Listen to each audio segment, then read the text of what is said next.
Good evening. I'm Joseph Salvatore, an associate professor of writing here at the New School, and it is my immense pleasure to welcome you to this evening of short fiction, literary conversation, and the awarding of the Story Prize.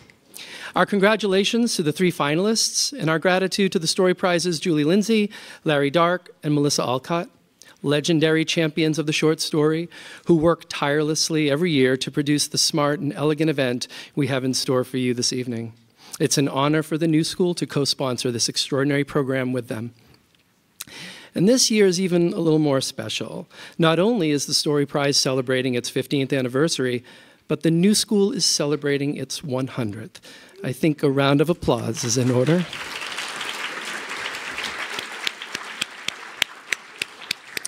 In just a moment, I'll hand the evening over to tonight's host, Larry Dark.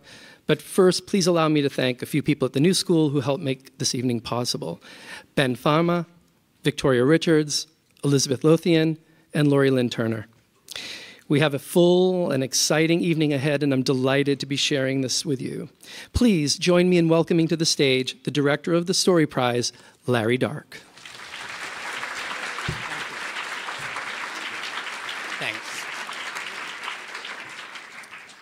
I didn't know about the 100th anniversary. You sprung that on me. But we're excited about the New School's 100th anniversary, and we're very excited about 15 years of this. It doesn't feel like 15 years, but it has, and I think we feel very fortunate that we've been able to continue to do this. And also, I want to thank some of you in the audience who have been to every one of these, maybe, or most of them, or many of them. We've had really great support, and we appreciate it. So we have our 15th group of finalists: Jamel Brinkley, Debra Eisenberg, and Lauren Groff.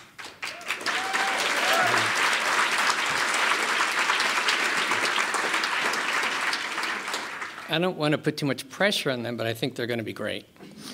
I'd like to thank Julie and Jay Lindsay and the Chisholm Foundation for supporting the Story Prize. The privilege, it's really been a gift, the privilege of being able to design a book award from the ground up and make adjustments along the way and do things the way you want to do them with just full support and full input and partnering on this is fantastic. The New School's been a great partner, too. This is, I think, the 14th year we've done it here. So we made a mistake the first year. There's a lot going on.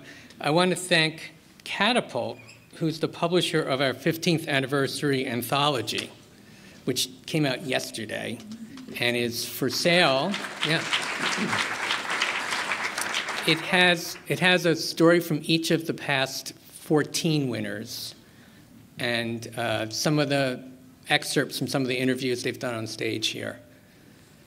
So it's been great to work with them. We have an independent publisher, and we're like an independent book award, and we have an independent bookseller selling the books, so we're full indie. McNally Jackson is our bookseller, and they have books for sale signed by the three finalists tonight. They're also selling the Story Prize anthology. But if you have to make a choice, I'd say, sorry, Catapult, go with the author's books tonight. And then there's also, we have a Spotlight Award winner we give every year to another author. This year it was Akhil Kumarasamy for Half Gods, which is a fantastic book. Yeah. And you can buy that as well. And I also want to mention Callie Ryan, who designed the program this year, which is really beautiful. And even our photographer has a book out. Beowulf Sheehan has a book of his photos. So we're not selling it, but you can order it online.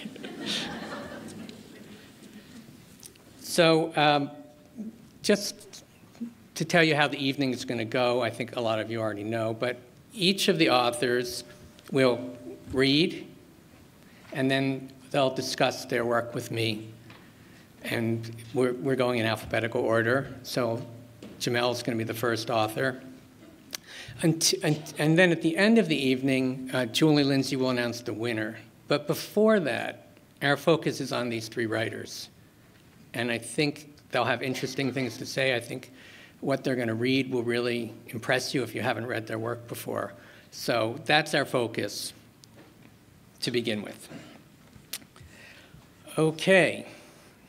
Jamel Brinkley is a very skillful writer for a debut writer. He writes with a lot of authority.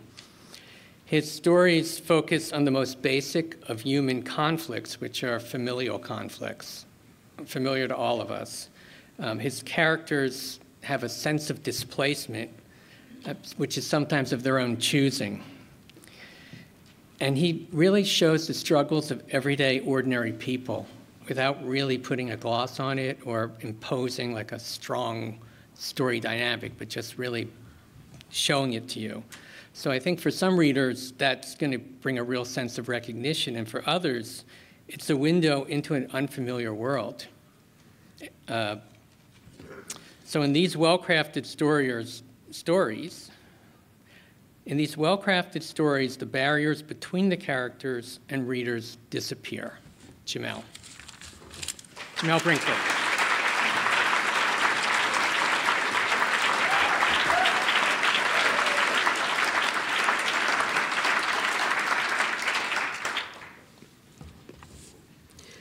Good evening. How's everybody doing? Good. It's a real pleasure for me to be here. I'm going to read tonight a few pages from the title story of the collection, A Lucky Man.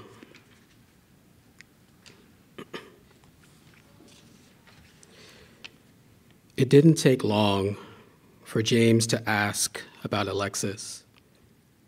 He made no secret of his fondness for Lincoln's wife, and she inspired many of his jokes.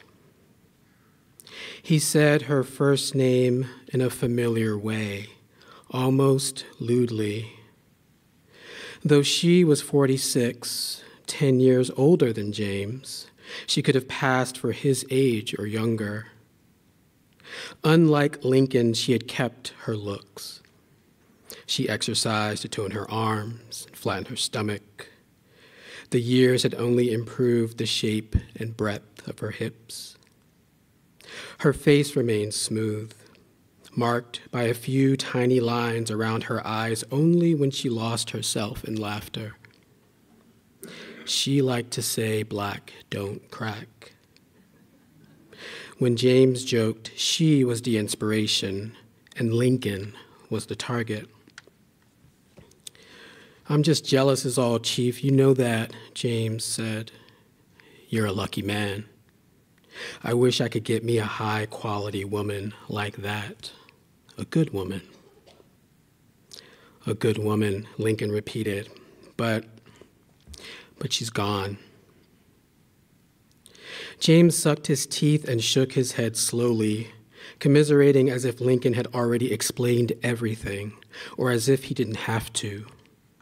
Men were men, and women were women, his gestures said. And that was that.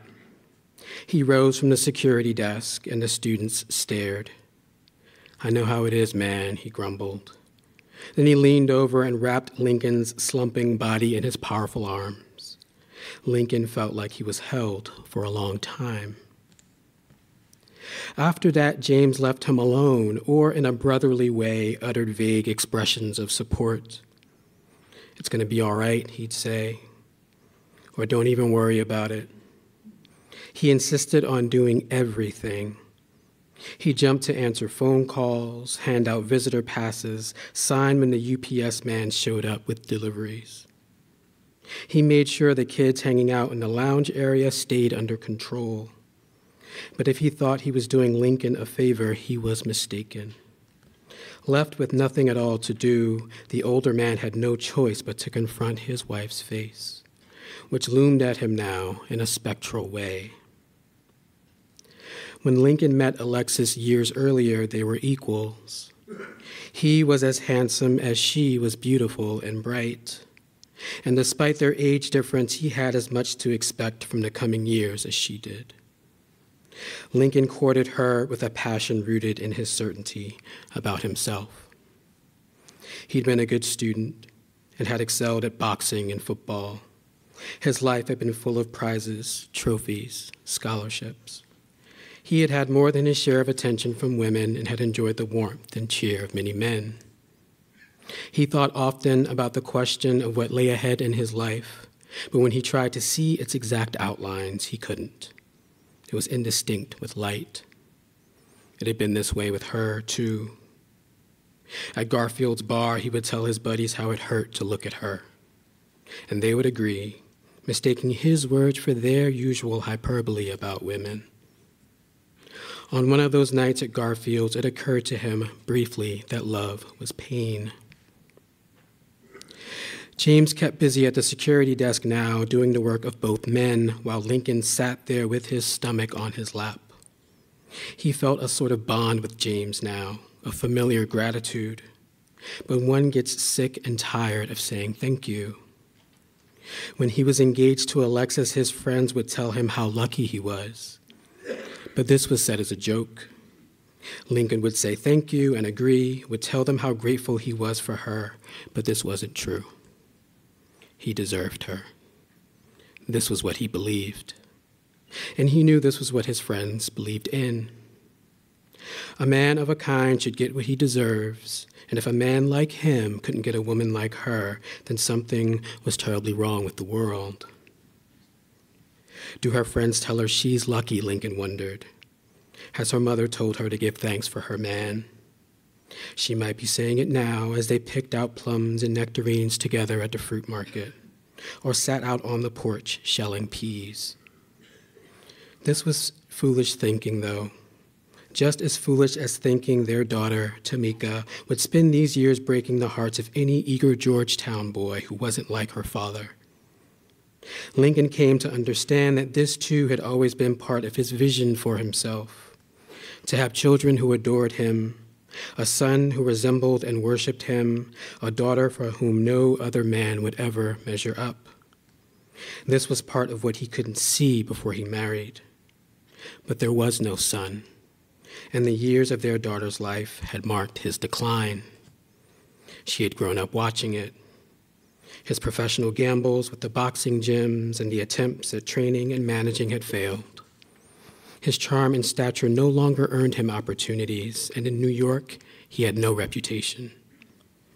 He was lucky, he knew, to have his job, steady and respectable work, but years ago, he and his wife had deserved each other. Time had not treated them equally. Why did he expect otherwise, though? With any two people, one would get the brunt of it, and time had hit him worse than any beating he'd ever seen in the ring. He felt it had brutalized him. What did his wife think? Alexis had always been kind and supportive, but in her privacy, she had to keep thoughts. A long marriage forced you to witness or suffer such brutality. Lincoln wondered, not for the first time, if this was exactly what marriage meant. One day, his wife's looks would go. Creases would line her face, the skin there would loosen and thin, pouches would form under her eyes, maybe little dewlaps like his under the jaw. And her mind, it would start to slip and show weakness too. Everything cracks eventually, but when? How long would it be his good fortune to have her? How long until he could just plain have her again? Her smooth face. Even after all these years, he longed for it, to rub his cheek against hers and breathe hot words into her hair. There had been no diminishment of that feeling. He still had those appetites, and she did too. Yet, he also felt the urge to press the sharps of his teeth against her face, to bite down and place the first deep crack in it. When pulled by contrary desires, you often don't do anything at all. So on evenings and weekends, he would sit at home like a chastened boy, captive to her every small gesture. But Lincoln was a man with luck. Yes, he still had it. People said so, and they were right. Good fortune can change in an instant, however, or it might never. But whatever it does has nothing to do with you. For years it had persisted in following him. It went home from work with him, lived with his family, claimed a space between him and his wife in their bed. She still had her light, but his was his luck. If it left him, she would too. No one would blame her. Not her friends, not her mother, not their daughter, not James. Maybe James had been wrong earlier. Maybe Lincoln's luck had already abandoned him. His wife was gone after all. Or maybe Lincoln was the one with wrong notions. Maybe, slumped now in the chair at his desk, unable to muster the little strength it took to hold in his belly, it was his luck that he was alone with. Thank you.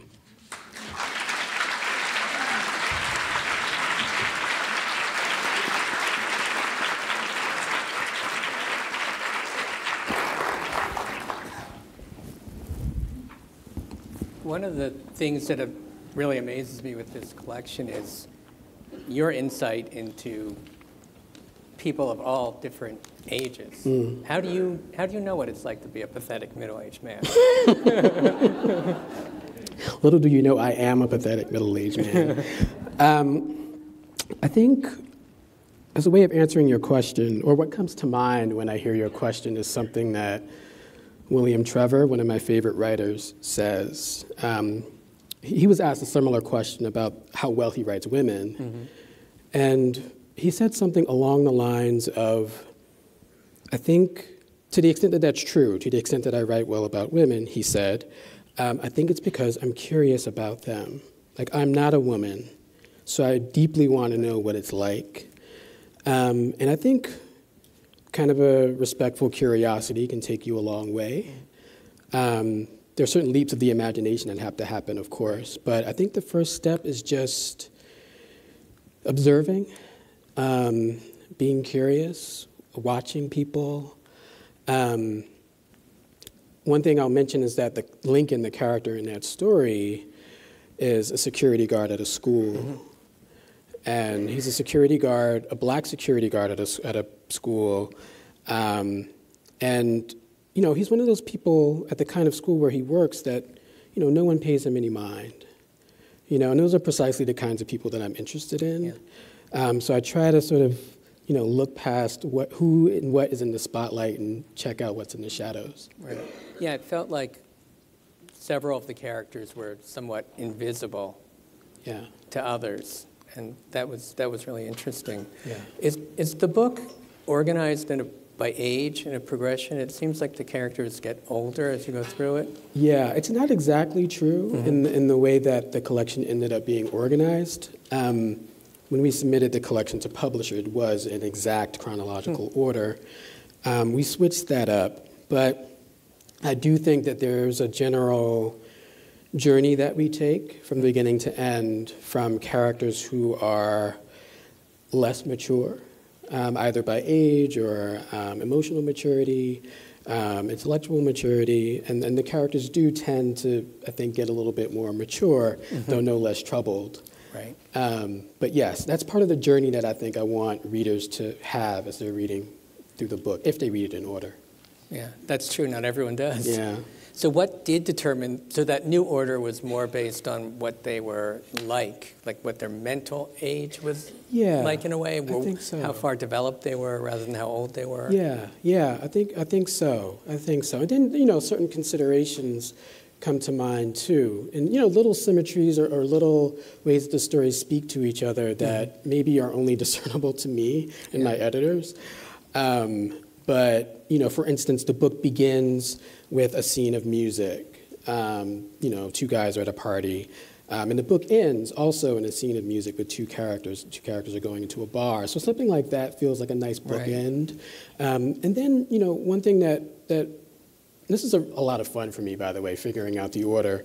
One thing that we thought a lot about was how the ends of stories might, you know, embrace the beginning of another story, or how the trace of something in one story might show up in a subsequent story. So it was kind of fun to figure out an order beyond just chronological age. Yeah. I think it's worth that work because I think for someone who does read it in order, the order should make sense in a way. And it doesn't have to be obvious, by an obvious principle, but I think that's a great way to do it because when I used to edit the O. Henry Awards, I always thought about how the ending of one story can connect to the beginning of the next because, you're starting and stopping a lot in a collection, right? And you want to pull the reader through if you can and make it more connected.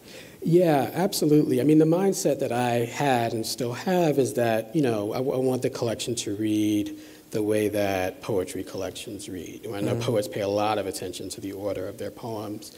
The other model, of course, is albums, musical albums. Right. And true albums, the albums that endure and are classics, not just individual singles or songs, but entire albums. It feels like they take you on a journey from beginning to end. So I kind of wanted the book to replicate that.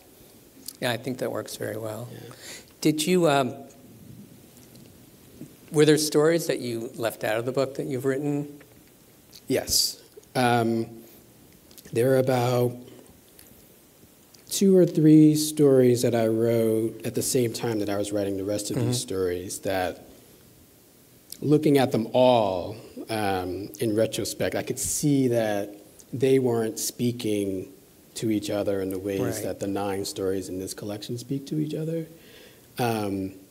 There's one in particular that got cut, and it was sort of a painful cut for me.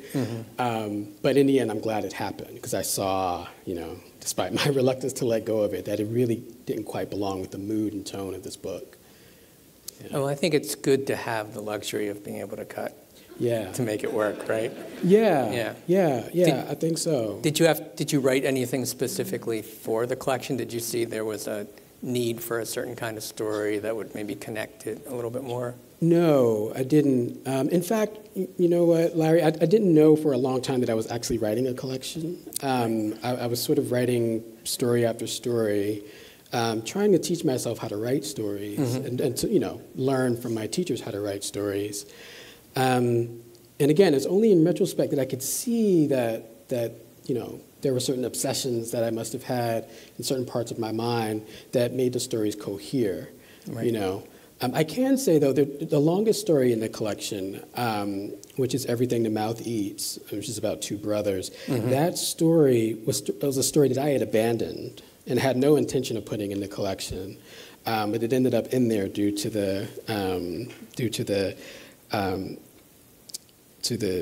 strong suggestion of one of my friends who couldn't believe that it wasn't going to be in the book. Yeah.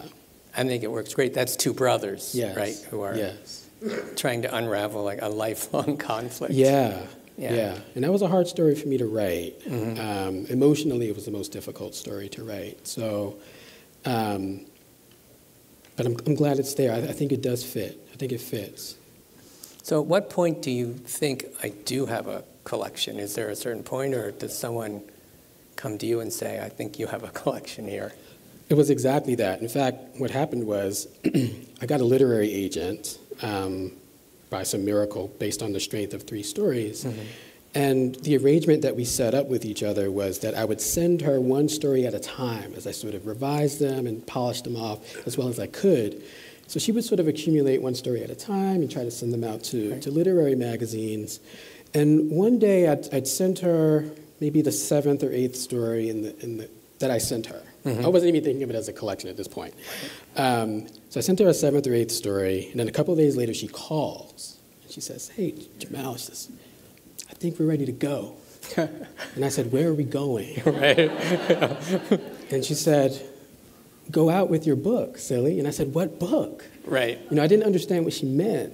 So I was really resistant to the idea that I was writing a book. I just thought, it was one story after another story after another story. And do you think that was positive in terms of how you wrote the stories? In the end, I think so, because it helped me to have sort of a sense of integrity with each story, or try to put as much of myself into each story as I could. I was a different person when you're writing one story and another story. It took 3 or 4 years for me to write like the first drafts of all these stories. So, the earliest story represents a different me than, the most recent story. And I think it was good for me just to sort of delve into the individual moment of the story and of who I was, and not think about it in terms of this larger project. And how do you know when a story is finished? It's a good question. I've been lucky through workshop and friendships that I've made to have really good readers. Readers who get my sensibility as a writer, but also who aren't afraid to challenge me and to ask hard questions, and often they're hard emotional questions. So I take the feedback from either my workshop peers or my teachers or my friends, and I kind of go through a pretty elaborate, meticulous revision process where I work on one element of the story at a time. And once I've kind of gone through all of those elements, I feel like with each element, the story is sort of fixing itself. Like I'm sort of addressing other problems when I'm working on one problem, right? Which I like. And in the end, like one of my teachers says, with writing, you write and you fail, and you write and you fail, and you write and you fail, and then you send it out. Right? Wait, after failing? Yes, after failing. Yeah, because there's a if you could see my reading copy, it's full of edits. I'm still sort of fine-tuning the sentences and things like that. So I don't have any kids, but I imagine that it's something like what it feels like to send a kid out into the world. Yeah. Like they're not perfect, but hopefully you've done a good enough job with them that they'll fend for themselves and be okay. Yeah. Right. That's kind of how I feel about my stories. And do you read friends' work? Do you perform the same function for other people? Yeah, I do, which is great. Because some of my friends write or have a similar aesthetic as I do, but others don't. And it's a thrill to sort of dive into their mind and dive into their sense of what a story is, and perform the same service. Yeah. Do you feel like you really improved as you went through this process of writing the stories and finishing them? Did the ones you wrote later feel stronger in some way to you? Or? Oh, definitely. Yeah, I think the ones I wrote later feel a lot stronger. I think with my earlier stories, I felt like I was relying on voice and on overt drama in a way that I didn't quite need to with my more recent stories. And those stories feel to me maybe a little quieter on the prose level, but more emotionally rich. Yeah. Is there one thing you kind of wish you knew when you were starting that you've learned along the way? Oh, gosh. That's a good question. I mean, from where I'm sitting now, having a book out that came out almost a year ago, I think I wish I knew and was more prepared for the difference between being a writer and an author. Right. The difference between being that private person at the desk, struggling, and a more public person who sort of has to become a spokesperson for the book. Right. And how being an author can actually pull you away from the art, from the thing that you sort of sweated over for years and years. And I wish I was a little bit more prepared for that, and had taken more initiative to come up with strategies to deal with that and sort of conserve my writer's self while my book was coming out into the world. Does that even seem possible, though? That's a tough task to set for yourself. It is, but I think some people are good at it. Maybe good at it means they just sort of preserve a little tiny corner. Right. But that would be enough. Because for a long time, until very recently, I felt like I had nothing. Like I didn't even know if I was a writer anymore. Right. Yeah. Yeah. How difficult is it to actually have the kind of success you've had? Because in a way, it puts you in that position where you're in more demand. Yeah. You're up for prizes and things, and you have to, stop what you're doing and travel here. Yeah. To read and talk. I try to remain pretty even about all of it. So I'm really grateful for the fact that I have a book.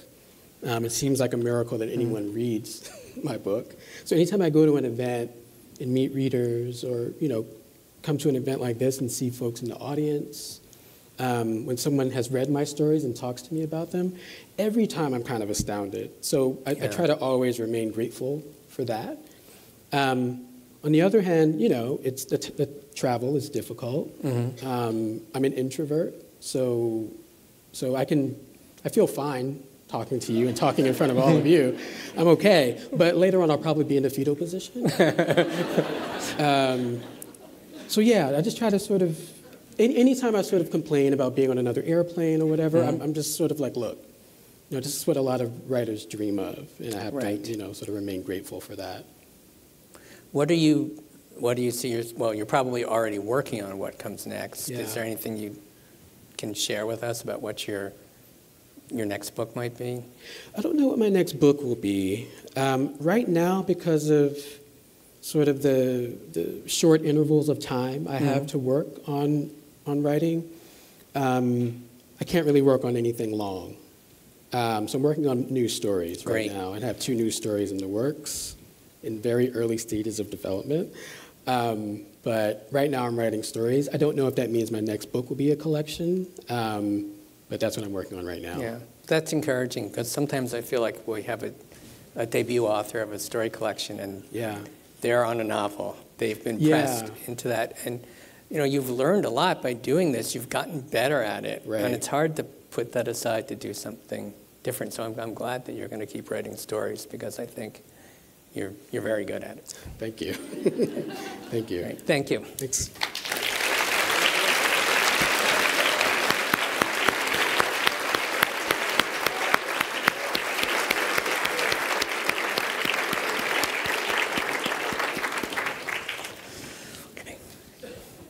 Our next reader is Debra Eisenberg, who we are thrilled to have here tonight. She's one of the most skilled and original practitioners of the short story form.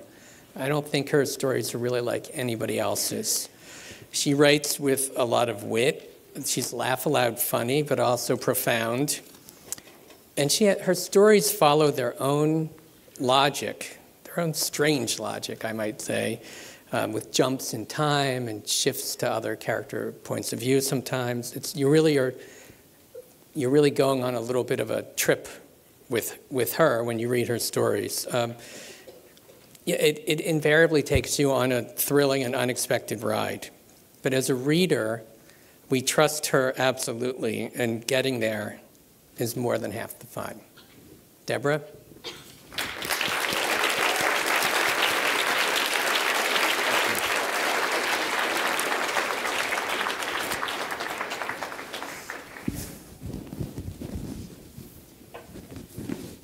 Well, it's so nice to be sandwiched between Jamel and Lauren. And as Larry indicated, these stories are very complicated in the sense that lots of different things are going on. So it's kind of hard to abstract a passage to read that makes any sense at all. And I decided I would read to you a bit from the title story of this collection, Your Duck is My Duck. And at least it'll throw some light on the title. But I'm afraid, because I'm not reading from the beginning, I have to give you a certain amount of information.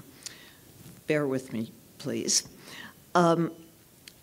So the narrator of this story is a painter, a woman of maybe 30 or so, and she lives in New York City, and it's winter, and it's cold, and she's sick of the cold, she's exhausted, she's broke, she hates her day job, she's having sleeping problems, and one evening at a party, she runs into a very, very wealthy, very fashionable, very attractive young couple named Ray and Krista.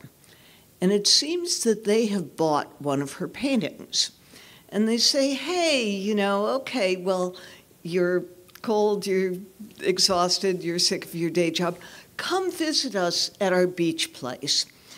So eventually, a ticket is arranged, and she does travel to their beach place, which is way across the world somewhere. And So she arrives exhausted, dehydrated, totally disoriented. Krista picks her up at the airport and takes her to the little, to the beach place, and explains that Ray, the husband, is in a very bad mood. He's kind of nervous because he's buying yet another company. And there are a lot of accountants around. Krista takes the narrator to the bungalow on the property that she, the narrator, will be sharing with an extraordinary but rather antisocial puppeteer named Amos Voinovich. It's going to get complicated after what I read. So Krista has driven the narrator to this little house. She brought me into the little house, which was divided in two, except, as she said, for a kitchen downstairs, which both Amos and I had a door opening onto, and which appeared to be very well equipped, though meals and snacks and coffee and so on would always be available in the main house. She showed me the light switches and the temperature control for my part of the house, where the extra blankets and towels were kept. Dinner was early, she said, at 8, and no one dressed except once in a while if someone happened to be around. Lunch was at 1, and breakfast was improvisatory. The cook would be on hand from 6 because sometimes Ray liked to swim early. Did I have any questions? I gaped.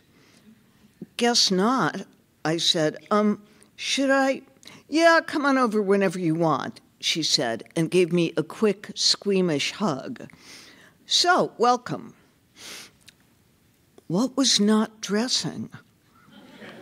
I was incredibly tired, despite the little nap I'd had in the car, but not even slightly sleepy.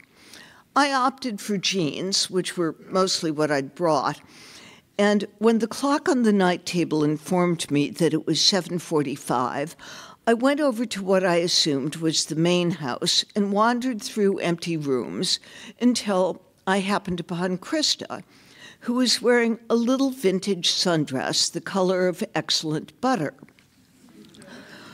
Dinner meant helping yourself from a selection of possibilities and then sitting down at a long, polished table that probably seated 30. Amos the puppeteer did not, in fact, show, but the accountants were there. They didn't wear jackets, but they all wore exhaustingly playful ties, which suggested, I suppose, that Ray's forthcoming acquisition was so sound that chest-thumping frivolity was in order. Ray had reappeared and said hello to me, but barely, giving me a bitter little smile as though he and I were petty thugs who had just been flagged down by a state trooper. And that was the last notice of me he took that evening. I watched through the glass wall as evening slowly began to rise in the bowl of the valley below, and soft lights glimmered on. The soft mauve twilight currents were rising around the table, and somewhere in that gently swirling dusk, the accountants were talking among themselves, telling jokes, it seemed. Their bursts of raucous laughter sounded like reams of paper being shredded, and after each burst, they would instantly sober up and swivel deferentially around to Ray. "What language are they speaking?" I whispered to Krista. "You really better drink some water," she said. It was English, I realized, but specialized. One of them was finishing up a joke that seemed to concern a pilgrim, a turkey, a squaw, and something called credit swap rates. They all laughed raucously again. Ray was drumming his fingers on the table, making a sound of distant thunder. The accountant swiveled around to him again with sweet boys' faces, and he stood up abruptly. "Gentlemen," he said with a tiny bow, "I have a great deal to gain from this transaction, assuming it all proceeds as anticipated. But if at 0 hour, by some mishap, it should fall through, let me remind you that owing to the billable hours clause you were so kind as to append to our contract, only you will be the losers. I salute your efforts. I have the highest hopes, for your sake as well as mine, that your irreproachable confidence in them is justified. But perhaps a moment of sobriety is in order at this point, a moment of reflection about the tenuous nature of careers. Or, to put it another way, don't think for a moment that if the boat is scuttled, I'll throw you my rope. I'm sure you all recall the Zen riddle about the great Zen master, his disciple, and the duck trapped in the bottle.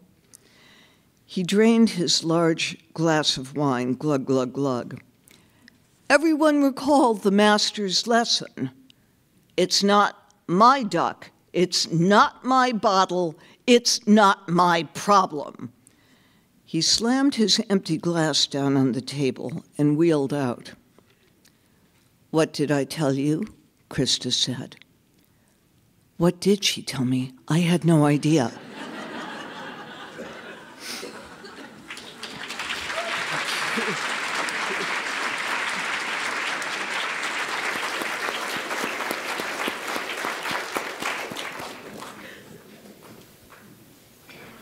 Hello?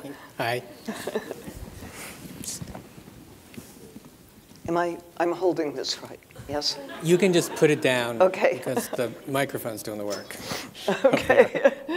Sorry, that was really mansplaining.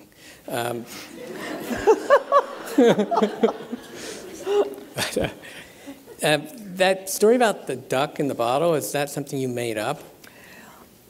Yes and no. I mean, it wasn't made up by me. That would be a no then. Somebody told me that somebody had told him that story quite seriously at dinner as a sort of hortatory injunction about, I don't know, selfishness, I guess. And I thought, and this was years before I wrote the story, and I just thought, that's yummy.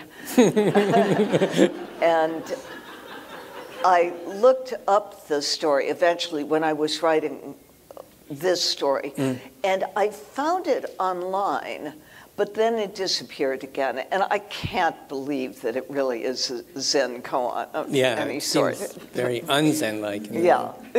Yes, it's anti-Zen. You know? So your title is an answer to that, right? Exactly. Yeah. That Ray is probably the closest thing to a villain, I would say, in your work. Thank you.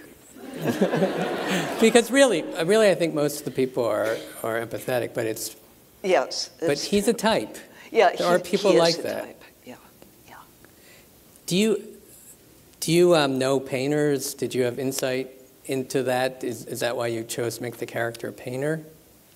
You know, I'm not really sure why she was a painter. I mean, yes, I do know why, now that you ask. Retrospectively, it now occurs to me that I needed the character to be able to do something that could translate into money, that was acquirable. Yeah. And as one would see reading the story along, they are collectors, and that's why they've invited her, is because she is to some degree, commodifiable. She's like an investment Yeah, that they've made. yeah, exactly. Yeah, that's the hard thing, I think, for painters is you paint something and then you sell it and then you don't have it. You don't have it, but you do have a lot of money. It's not like writing. It's true. Because you have a one-of-a-kind thing, and a book is, there can be Right. an infinite number of copies of We them. hope so. Yeah. How do you, so you had that koan, Yes. and you said it was a number of years ago, so were you Yeah. just waiting for the right story idea to drop that into it? How did you work it into a story? It was the story. I mean, I never, it was sitting around.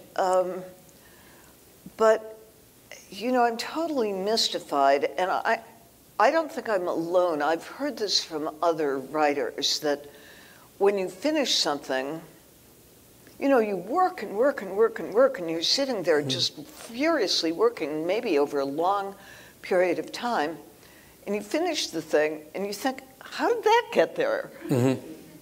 I mean, I have no memory of how it put itself together. It's a good thing in a way, because I think some of the best stories tap into a deeper consciousness, maybe. Yes, I do think so. So where do you start with a story? Does it vary by the story? Do you have an idea, a character, a situation? Basically, I start with nothing. Nothing. And I just hope something surfaces on the paper. I'm basically trawling for a long time before something thicks up. Every once in a while, twice I've given myself assignments, very simple narrative premises. Twice I've done that. Mm-hmm. And once I actually started with the title. But usually there's nothing. Mm-hmm. Do you do a lot of revising, or do you try and get it right as you go along more? Both, I think. I mean, I write sequentially, and I think what I enjoy most is just sort of shuffling words around, even in a sentence. You know, no, this isn't right, this isn't right, this isn't right, and just making each thing a little better, but I'm going through. So eventually, yeah, I do, I mean, I'd almost say I'm not a writer, I'm just a rewriter. But I rewrite on a micro and macro level. And where does the humor come in? Is that something that comes in as you revise, or just you don't know where it comes from? It's just there. When it's there, I mean, some of those stories have few jokes. Right. Do you laugh when you write something funny? I'm too tired. You're too tired. It just feels so effortless. Thank you. You know, I imagine you laughing. Yeah. I'm laughing now. But you know it's funny. You know when yes. something's funny, it's funny. You're going for funny. Yeah. No, I can tell the difference. Yeah. It's true. Sometimes audiences can't. Have you ever read and had someone laugh at something that wasn't meant to be funny? No, usually it's the other way around. I'm reading, I think, gee, that was funny, everybody. Right. Zero response. Silence. Zero response, yeah. Yeah, it was interesting. In the process of getting ready for this event, we have a program, and I always choose an excerpt from the story the author is going to write. I hope you'll take this as a compliment, because it is. But when I was looking through this story and trying to find, a nice 20-word, 25-word excerpt, I found so many.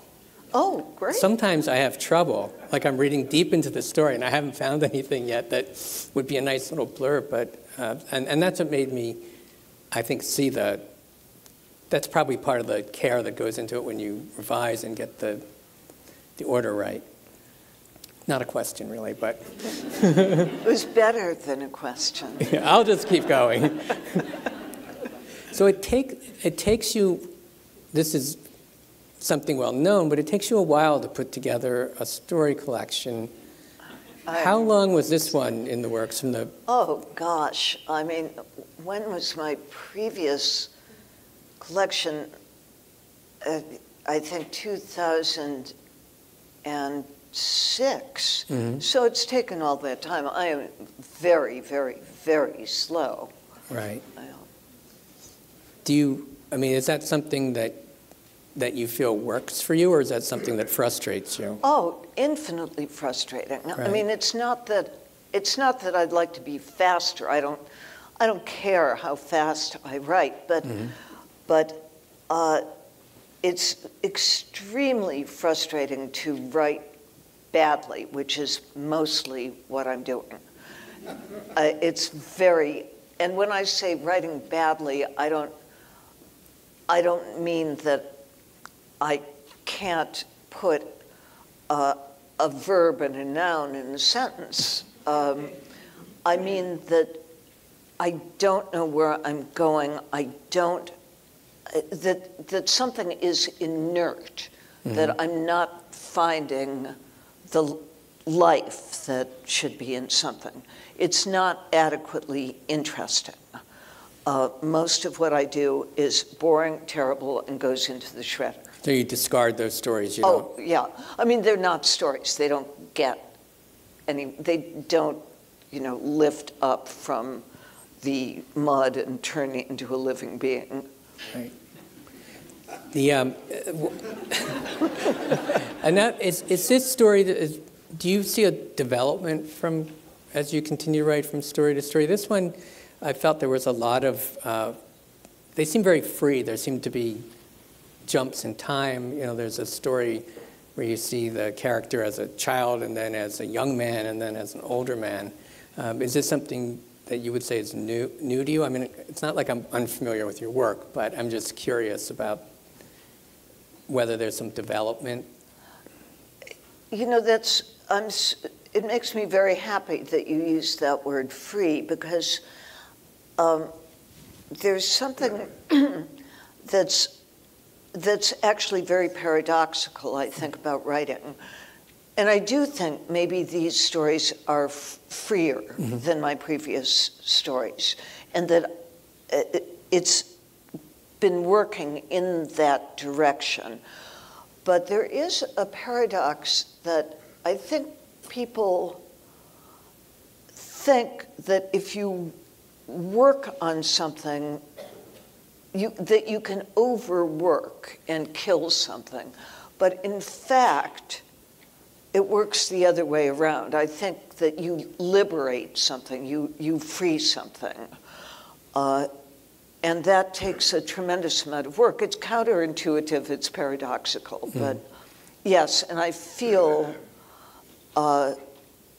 it's also terrifying to write. It's terrifying in a way, because it's so embarrassing. You really just, it's so mortifying and humiliating. It's so bad, it turns out that you're such a shallow person, you have nothing to say, you can't do it anyhow. So then actually the work is finding something that is actually worth your own attention. Right. Yeah. Is it possible sometimes that you're wrong about how bad it is? Do you have someone you show things to? You know it's bad. I know. Yeah. But is there someone that you show your work to? Do you have readers like the way Jamel was mentioning, or? I have an excellent in-house reader. I live with a writer who's the ideal, he's fabulous writer, totally, his writing is totally unlike mine, but he's also what you dream of in a reader, that he's completely empathetic and in a way, unless it's good enough, it's not good enough. So that's great. Yeah. So he's telling you how he sees it. He's not trying to soften it, or? No, I mean, he's very, very nice. But, Right.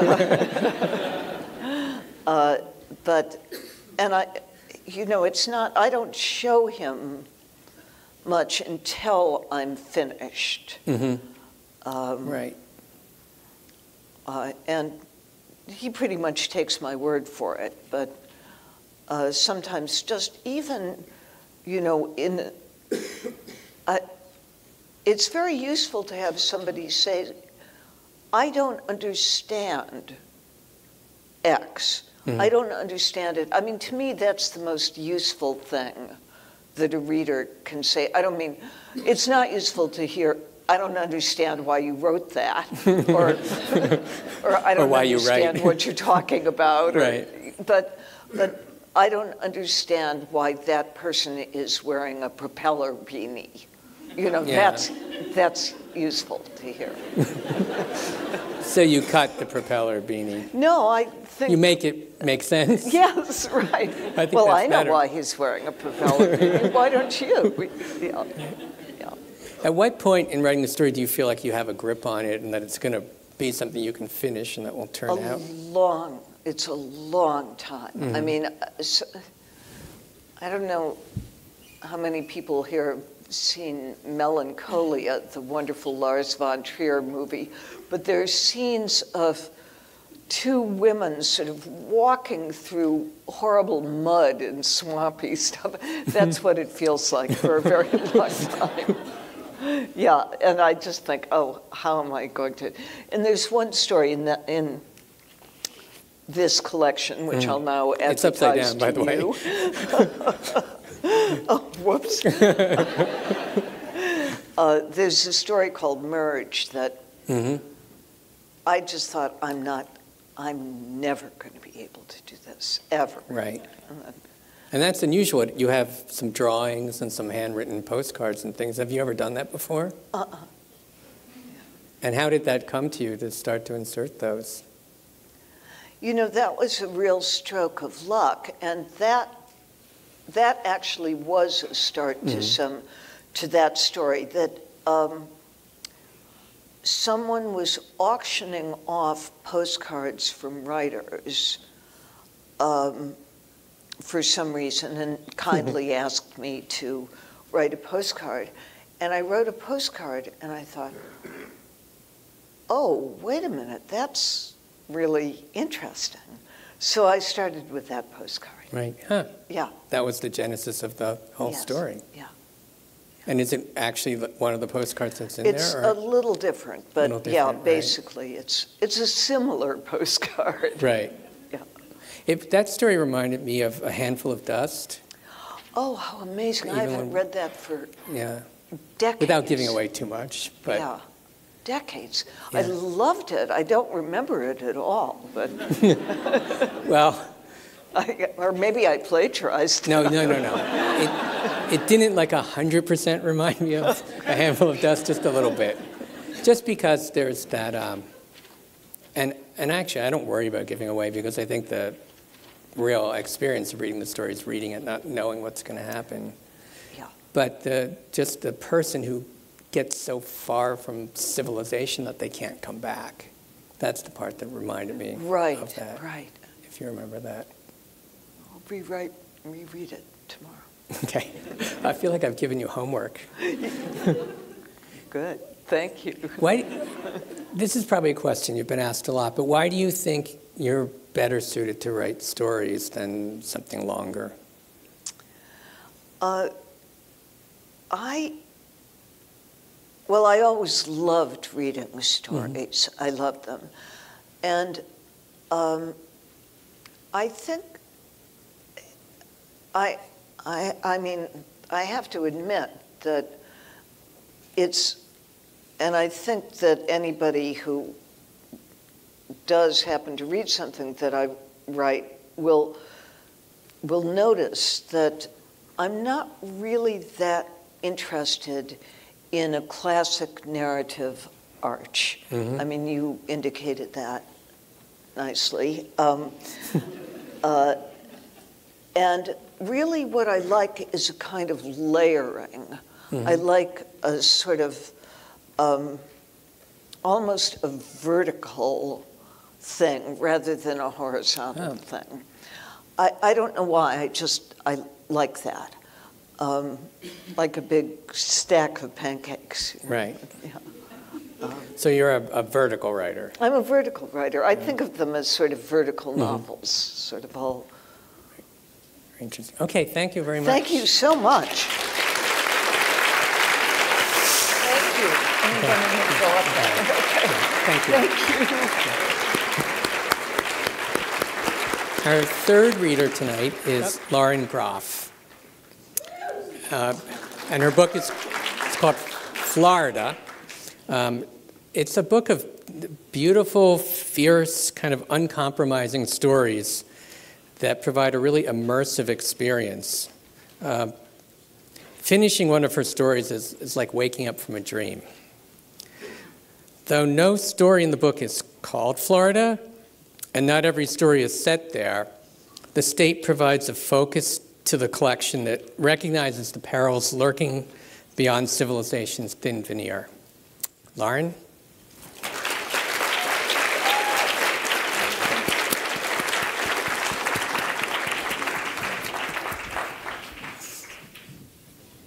Hi. All right. Oh, good. I have it. I want to say what a pleasure it is to be here among the 500 short story readers in America. So thank you. But also, it's so extraordinary to be with writers I love so much. Jamel, I've known for a couple of years since Bread Loaf, and I just adore him. And Debra Eisenberg, she's a lighthouse in my life, and she's shining her brightness at me right now. It's almost too much. So I'm going to read from Epoch, which is this very long story. I'm not going to read the whole thing, don't worry. And it's been abridged a little bit. So this is an abridged version. The mother decides to take her 2 young sons to France for August. She has been ambushed all spring by quick fits like slaps to the heart. Where they come from, she doesn't know, but she is tired of keeling over in the soap aisle, or on the elliptical, or in the unlit streets where she walks her dread for hours late at night.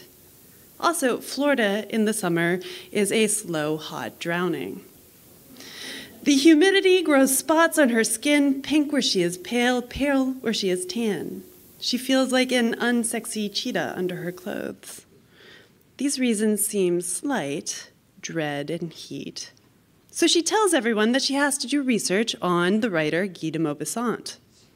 It's not untrue. For 10 years, she has been stuck on a project about the writer. Or maybe Guy de Maupassant has been stuck in her, a fishbone lodged in her throat. Her boys take the news of going to France stoically. They do not even cry. Her older son will be 7 at the end of August. He is of a physical beauty so rare that sometimes she can't believe he'd come out of her. He is muscular, very tall for his age, with a graceful, large-eyed face like a fawn's.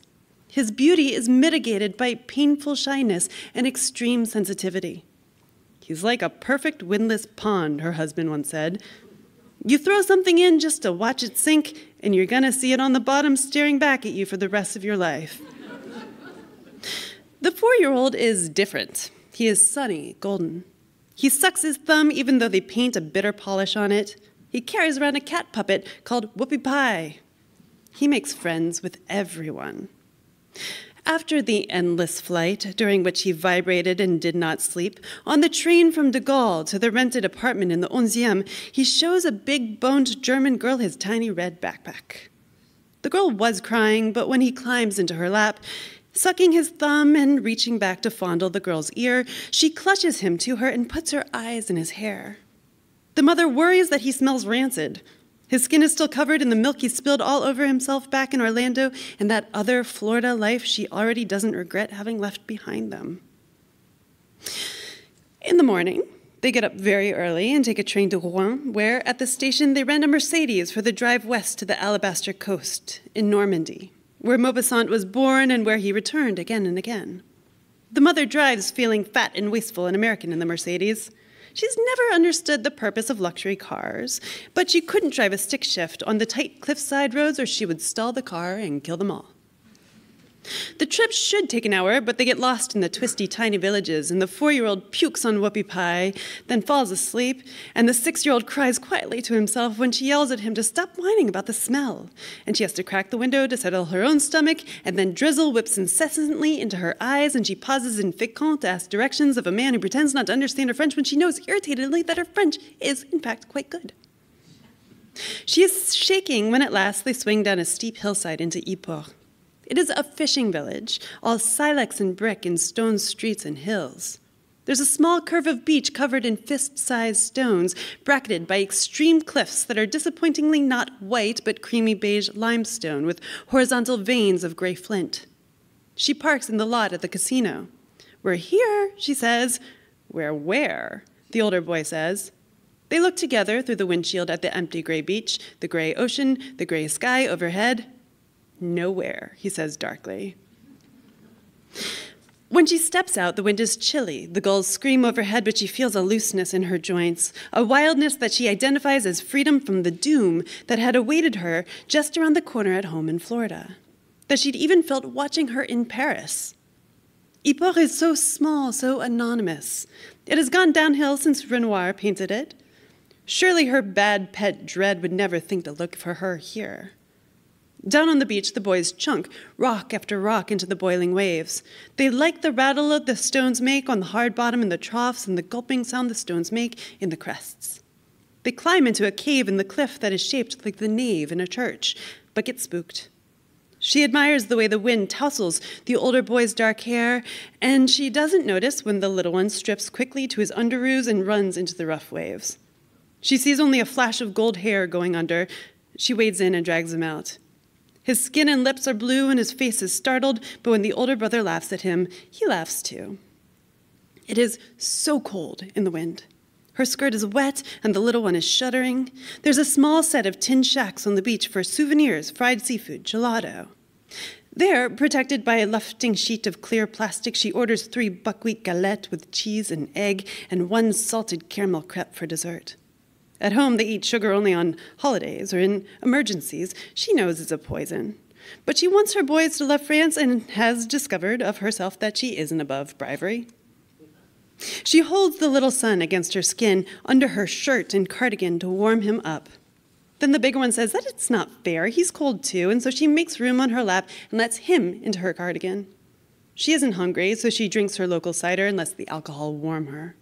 It has low notes of manure and grass, which nauseates her until she thinks of the taste as terroir.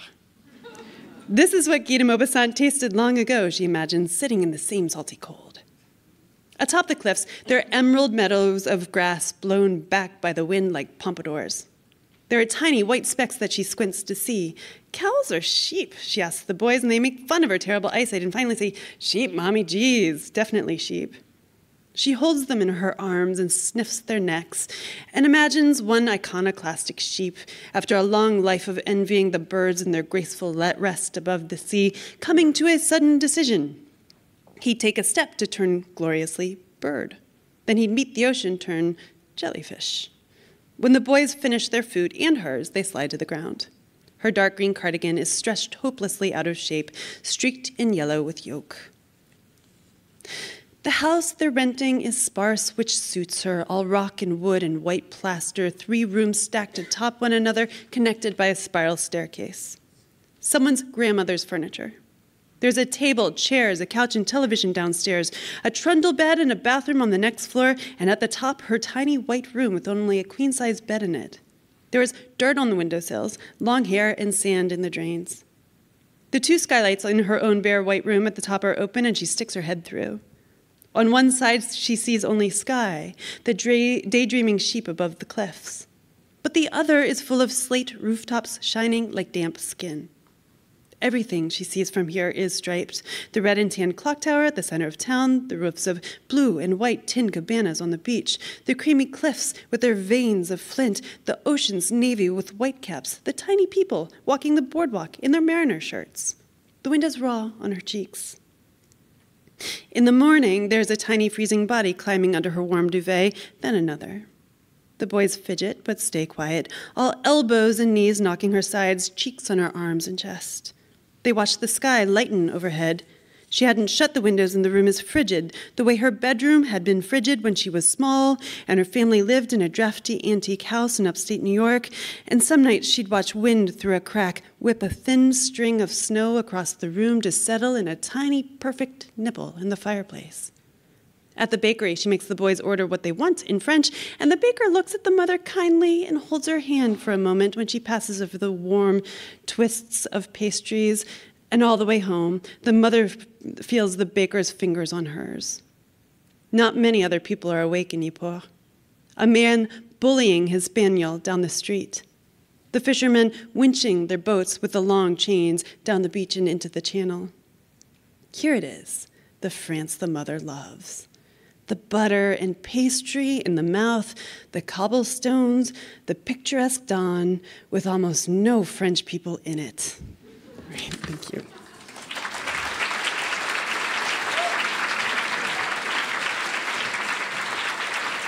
Thank you. I feel the need to apologize to Marion Duvert, who's my foreign rights agent, she's French. So I love the French. Why are you apologizing? I don't know. I think I said something mean. Were you butchering French? No, maybe, possibly. It sounded good to me. Oh, thank you. Something in this story that I see in other stories in the collection is you don't give the characters names. Mm-hmm. Is there a particular reason why you do that? Is there some effect you think it gives to the story? I think certain stories call for an approach that's more fabulist in tone. And I think often when you take away someone's name, you give them a little bit of the fairy tale aspect, right? So there are almost never names in a lot of the fairy tales. And I like it because it's almost as though you've stripped the story down to the bones. And I'm really interested in the bones of stories, the structure, the foundation, the sculptural elements in it. And often when I do remove names, it's in order to maybe make this vibration of fairy tale in my work. So you start with names sometimes and then remove them? Sometimes, yeah. And it creates an interesting effect because I'm wondering sometimes, is this the same mother and the same boys as were in this story earlier in the book? And is it, or is that not even? Do you really want me to tell you? Yeah. Yeah. Okay. Does it matter? That's what I was going to say, is doesn't matter was going to be the rest of my question. What do you think? What do you think? I think readers are looking for connections, and they like to find a connection between the stories, so I think it matters. Okay. Good. What do you think? I'm not going to tell you. I'm not going to tell you. They share certain attributes. So you don't think it does matter? I don't necessarily. know. I think it matters for whatever the reader feels. If the reader feels that it matters, absolutely. And I obviously built the collection the way that I built it, with the resonance between the stories with the characters who could or could not be the same person, who does not resemble me in very, very clear ways, right? And I think part of the joy sometimes of writing fiction is that you get to play with autobiography in some ways, particularly if you're a female writer. It's going to be imposed on you anyway, so you might as well play with it. And I was just having fun, I think, in some ways, but also in this collection in particular, having these stories speaking to each other, it's sort of like having large basting threads through the collection. And it was very important to me that these stories are throughout the collection, and we begin with one and we end with one. So are you consciously building a collection story by story, or do you find connections and then build on that? So no, I don't build a collection knowing that it's going to be a collection. But I'm one person who changes through time. right? Right. And that's what a story collection is. It's a vision of who you are changing through time. And for this collection, it started in 2009. And it was published last year. And so it's a good handful of years that sort of have encompassed my life. And what generally happens is I end up with probably about 20 stories that could have been in the collection, and then I just whittle from there. And I try to find, it's like whale song, the stories sort of speak underneath the surface to each other, and I can't quite understand why, but I like the way that they're speaking to each other. So in that time, you've also published a novel. Yeah. Yes. Right? Two novels. So are you 2 novels? So are you working on stories and novels at the same time? Yeah, but they're very different. Yes. Right. Yes. Yes. I always work on a novel. I'm actually usually working on multiple novels, one of which just won't work out, and I'm okay with that Right. because I know that in my work I lose a lot of work. A lot of it just fritters off into the ether, and it's dead, and it'll never come back to life, and that's fine. But short stories for me, I've learned at this point that I can't force them. If I'm forcing them, they're going to be dead on the page. I just won't be able to do anything with them. So what happens is I'll have an idea or an image or a character, some sort of nugget around which I will eventually build the story, and I will throw that into the back of my head and let it sit there for as long as it needs to sit there. Mm-hmm. And then one day something happens, and it's either I've read someone else's book of poetry, or I've seen a painting, or something happens, and it's, Einstein used to call it combinatory play, where you would take these disparate ideas and they would come together and they would create this whole new idea. And that's what I wait for with my short stories. I wait for this combinatory play, this nuclear fusion in a certain way. And then as soon as that happens, I can't see anything but that story, and I feel such urgency to get it out. And usually I'll write a first draft in a sitting, and then it'll take another 2 years to actually finish it and make it good. But I wait for the energy. How many stories are in the back of your head right now? So many, yeah. So many, and a lot of them will never come out, right, which is right. okay. Because it won't have that spark that brings it out. Yeah, and sometimes I do believe short stories have a lot in common with poetry and poetic form. Mm-hmm. I began as a poet, and I love form, and I love sonnets. Villanelles, every kind of poetic form, and I think sometimes what the story is really waiting for is a sense of form, right? Is a sense of an understanding of the way that the architecture needs to be. And it's almost impossible to impose that on a story. You need to have the story tell you which way it goes. And that's what takes so long, I think. And is that the way you've always worked, or is that something you've learned over time? Yeah, no, I've learn't. No, in the beginning I would force a lot of stories and I'd be really unhappy with them. How do you not force a story? Like, how do you know at what point you're forcing it? So you always have this, I always have this, by the time I sit down to write a story, I have this almost hovering platonic ideal of what the story is going to be. And it's somewhere, I envision everything around my head, so somewhere up here, and it's sort of shining. And I know that if, when I sit down and attempt it, if there's air between me and the platonic ideal, I haven't done it, right? If there's some sort of echo happening, passing through, I haven't hit it, right? And so I'm always waiting to sort of pull it down into me or pull myself up to it. It sounds so super mystical, but it's more of a feeling than anything else, right? Mm-hmm. You don't want to write by brain alone. You want to write by the gut and the blood and the bones too. When you have an idea for a story that's set in France, do you need to have been there or to go there to write it? Because the description's very, very vivid. Well, I was there. Right. Yeah, with my 2 children. Uh-huh. No, you don't need to, right? You don't need to be there. I tend to not write about places unless I have been there. Mm-hmm. And there are some places that are so dark and disturbing to me that I've never been able to write about them.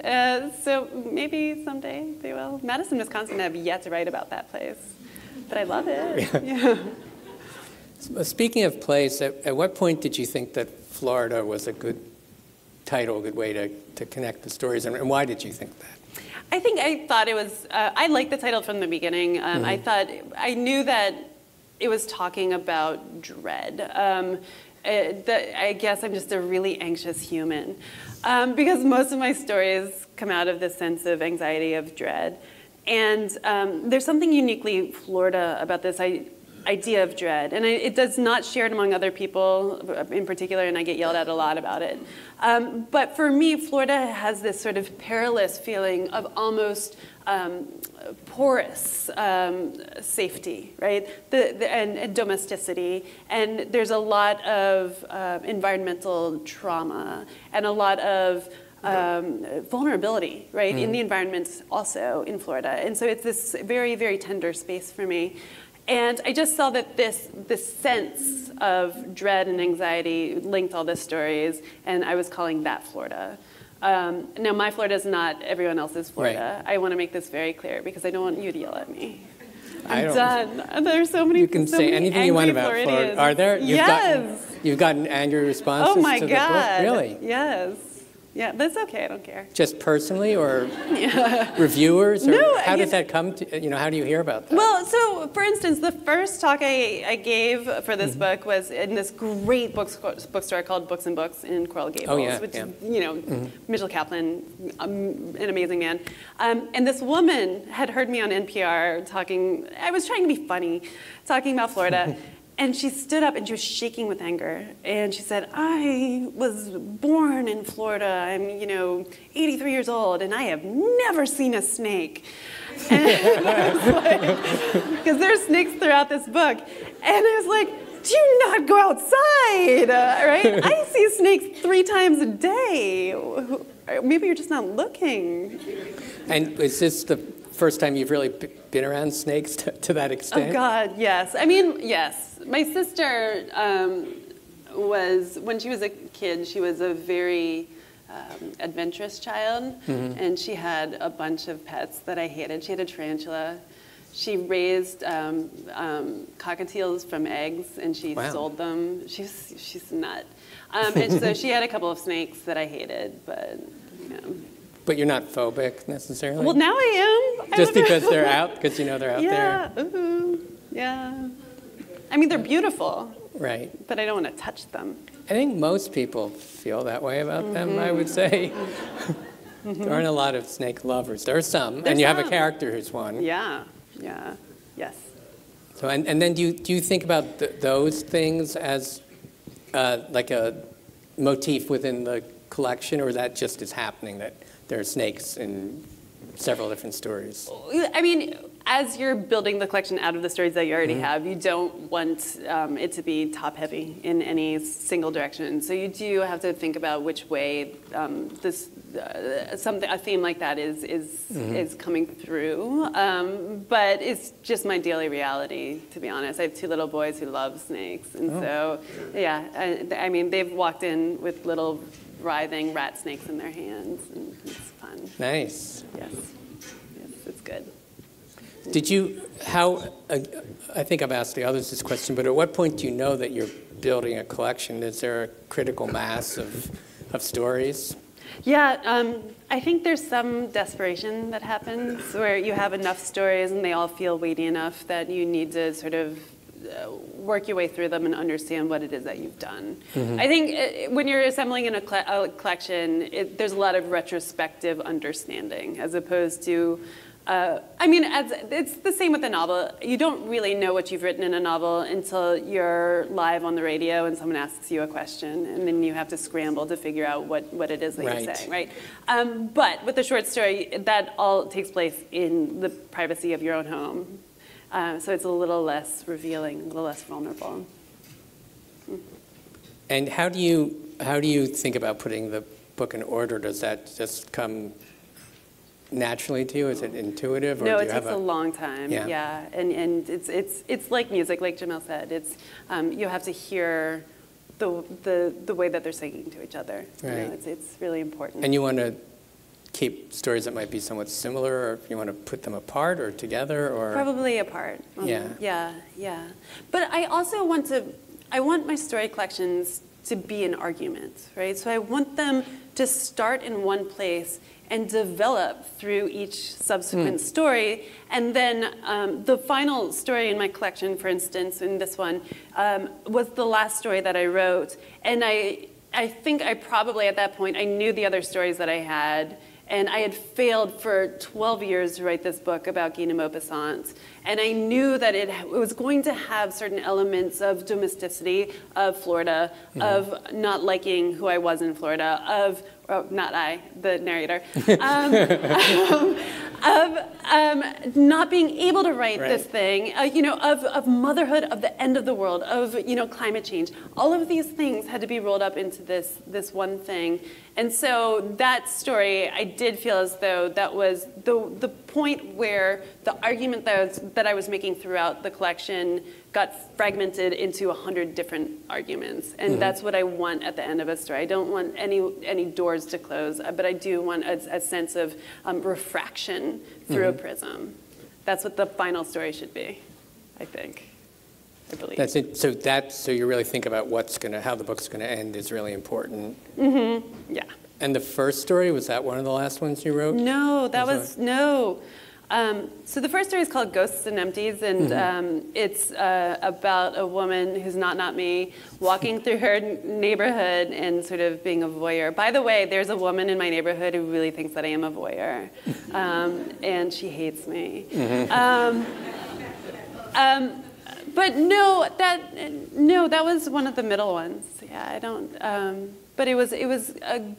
I also think about a lot of verticality as I'm going through the book, and that story ends with a swoop up to the moon, and then the final story ends with the little boy holding something in his hand, and it's either a violent gesture or it's a gesture of love, and we don't quite know. And so having this actual motif and this verticality coming throughout the book, almost in waves, that was really important to me too.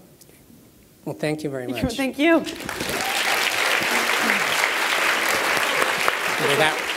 That's fine.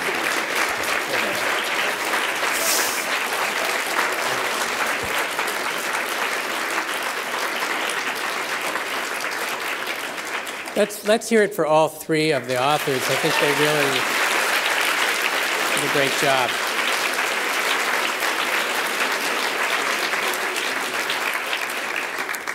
And now Julie Lindsay will come up and announce the winner of the Story Prize.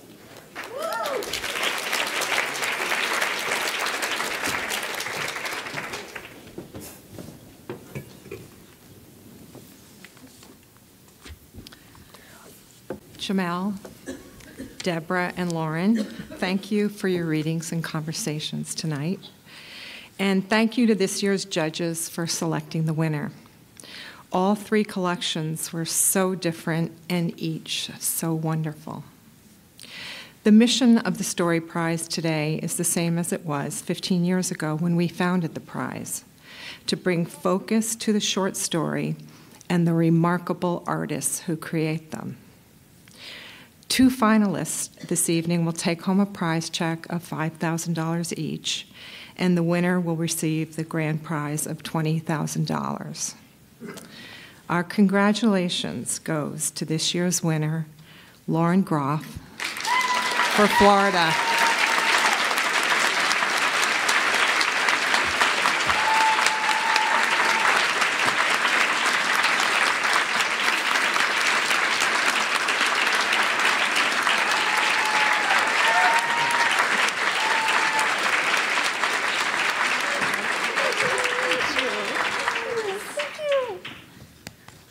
Congratulations.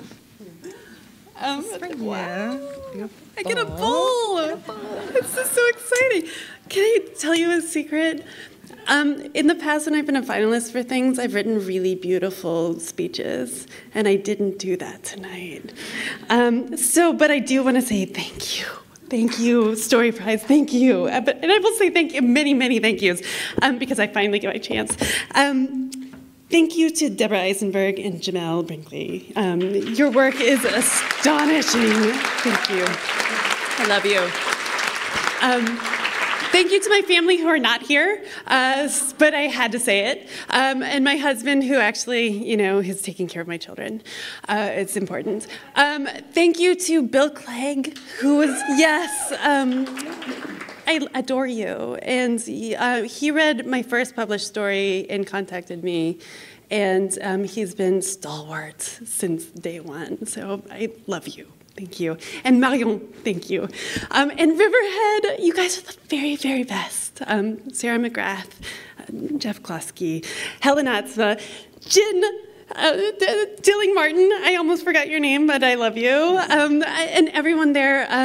Riverhead is really special, and I don't know if you know it, but it's a boutique that's also so profoundly in love with literature, and I feel at home there.